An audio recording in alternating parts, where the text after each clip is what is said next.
a lot of our viewers who are like 30 years old and above may not realize that there's been a big shift. So, tell us about what the shift you've seen in the last, couple of decades is. To put it kind of succinctly as possible, we're seeing a lowering in scholarship and a lot more culture war topics being taught in school, really to give an overview. And again, a lot of parents' eyes were really open to this during the COVID, like Zoom school era, where kids are on the laptop or iPad or whatever they were using to log into the classroom, and parents were able to actually hear what it was they're learning. That led to a lot more parental and community involvement in school board meetings and people looking at, well, what books are kids having to read? Are they still reading the books that we read, the American literary greats or the classics? Are they being introduced to new material? And we saw that, and that new material that they were being introduced to seemed to be of the variety whether it was the goal, I'm not sure, but the result was, again, a lot more campus tension. There seemed to be a growing division between whether it was race or sex or class or whatever, things that kids could be divided up into. There seemed to be an increase in that and a lot less social cohesion. Is there an example of like a book or curricula that is relatively new that you can point to as maybe contributing to this division? Sure. A lot of schools, especially post 2020 and the killing of George Floyd, brought in the Black Lives Matter at schools curriculum. And that curriculum, the founders of it were pretty explicit and clear and proud that they consider themselves Marxists. You look at the points of that curriculum that it tells kids that they should strive to and demand their schools follow, and those goals and points are neo-Marxist. It critiques or labels the nuclear family as a tenet of white supremacy. I mean, and that curriculum is taught, and in fact, there's usually a week there's usually a week dedicated to it in the month of February.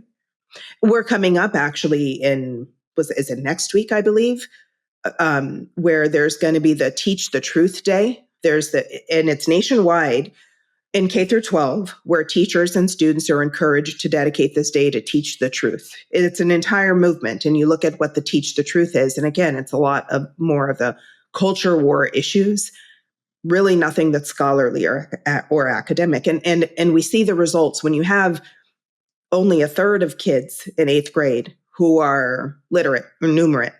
Something's gone wrong. And so the shift, when we just had that conversation a few weeks ago about what's the difference between when you were in school versus when kids today are in school, well, it's what they're not learning.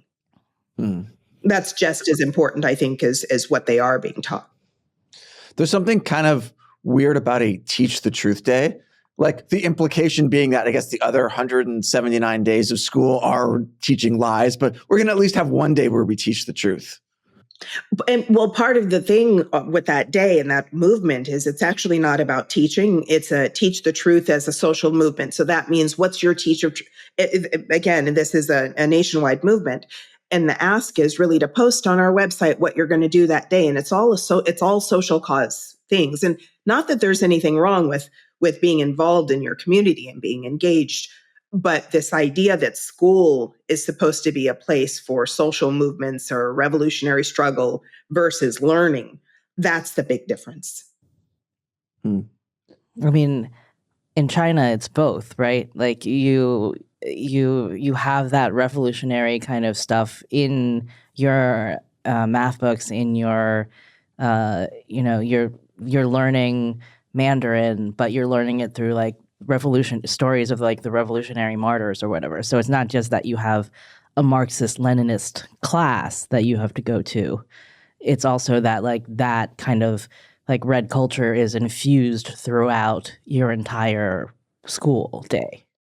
And that's what I fear we're seeing being replicated here in the United States, where you have a math class with a word problem, and the word problem is nothing but racial justice language or language about the war against Hamas. I mean, X amount. We've seen these word problems in curricula; they're being taught today. So exactly what you just said is how the classrooms in China are kind of set up.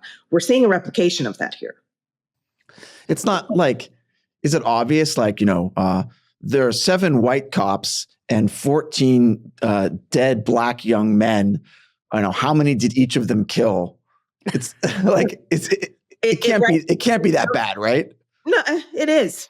It sounds ridiculous, but yeah, we're looking through math curricula, and yeah, it is that bad. It is that explicit. Some cases it isn't, but that's not unheard of. What you just said. Yeah. So is this stuff that it's the teachers coming up with this? Is it like, or you can actually go get like a curricula that has these math problems in it? Like where is this coming from? Yes, and both. So in K-12 schools, most of them, teachers have a lot of leeway to develop their own curricula and their own lessons. Like they're able to go source material from wherever they source it from and build lessons. And that's actually where we've seen a lot of the problems, because we're seeing teachers use TikTok videos in their lesson plans, or videos from organizations that are foreign organizations that are American adversaries, and taking those videos and embedding them in lesson plans and in curricula, like building curricula from them. So we are seeing that happen. And there are curricular development organizations that are putting out materials that are anti-American, anti-democracy. I can't imagine a teacher like using a TikTok video. That seems crazy to me. But I guess, you want to stay relevant or something. Say, what all the cool people are doing is using TikTok.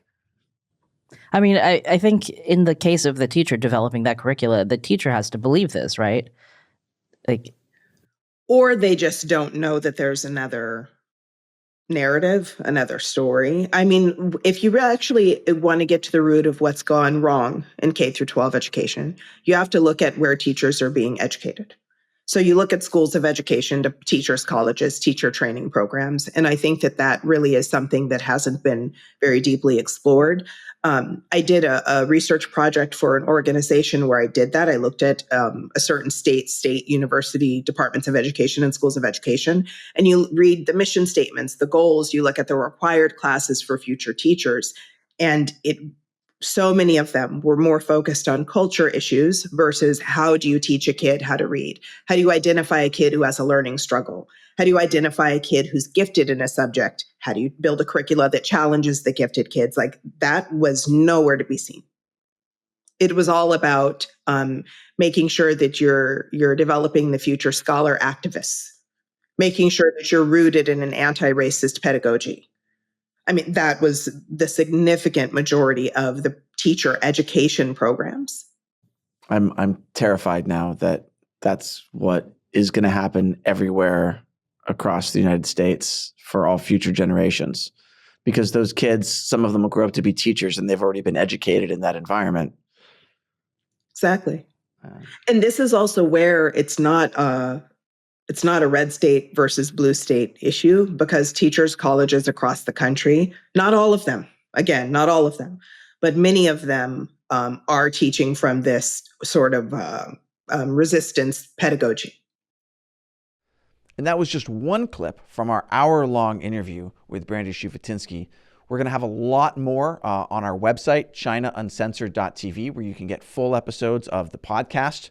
Also, you have an app that you can watch things on. You get live streams, a community chat with us, and a ton of other cool stuff. So check out the full version of this podcast and a lot of other stuff on chinauncensored.tv.